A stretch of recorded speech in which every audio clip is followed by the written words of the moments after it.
بیش از 3 ماه می شود که گذرگاه‌های بازرگانی افغانستان با پاکستان همچنان بسته باقی مانده است. در این مدت امارت اسلامی پیوسته تلاش کرده روابط اقتصادی و بازرگانیش را با کشورهای همسایه از جمله رقیبان اسلام آباد گسترش دهد. گسترش روابط سیاسی و اقتصادی افغانستان با کشورهای دیگر از جمله هند به مزاج پاکستان خوش نخورده و مقام‌های آن کشور را واداشته تا درباره روابط تجاری افغانستان لب به سخن بگشایند و در برابر آن موضع‌گیری‌های تند کنند. به تازگی وزارت صنعت و تجارت از سفر یک هیئت این وزارت بر رهبری احمدالله زاهد معین آن به بنگلادش خبر داده است. به گفته این وزارت قرار است هیئت افغان با مقام‌های بنگلادشی روی تقویت روابط دوجانبه، گسترش روابط بازرگانی و ایجاد سهولت در واردات و صادرات میان دو کشور گفتگو کنند.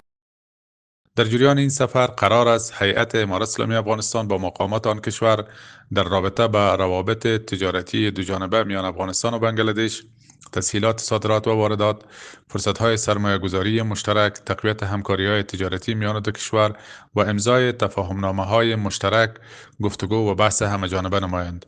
قابل ذکر است که هیئت امارت اسلامی افغانستان را در این سفر در حدود 50 تن از تاجران و اعضای محترم سکتور خصوصی همراهی می‌کند. پیامدهای مثبتی که از این سفر ما میتونیم استنباط کنیم، اولا سبب گسترش روابط تجارتی میان افغانستان و کشور بنگلادش می شود. هر قدر که این رابطه ها میان افغانستان و کشورهای منطقه‌ای بیشتر باشد، به مو اندازه وابستگی کشور افغانستان را بر تجارت پاکستان کاهش میدهد.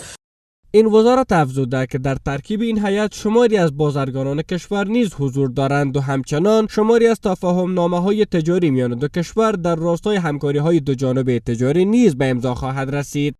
ما هر قدر که بیشتر با کشورهای منطقه و همسایه خود روابط احسنه و استراتژیک اقتصادی داشته باشیم، ما میتونیم که کالاهای مورد نیاز خود بسته و به زمان کمتر و با قیمت کمتر وارد بکنیم و برعکس از او هر قدر که ما دسترسی به بازارهای کشورهای همسایه و منطقه داشته باشیم، میتونیم که کالاهای تولیدی داخل افغانستان در اون کشورها با وقت کم و با هزینه کمتر صادر بکنیم. شایان به ذکر است که پیش از این مقام‌های امارت اسلامی به ویژه نورالدین عزیزی وزیر صنعت و تجارت به هند سفر کرده بود و با مقام‌های آن کشور روی گسترش روابط تجاری و ایجاد کارگوی هوایی میان دو کشور گفتگو کرده بود.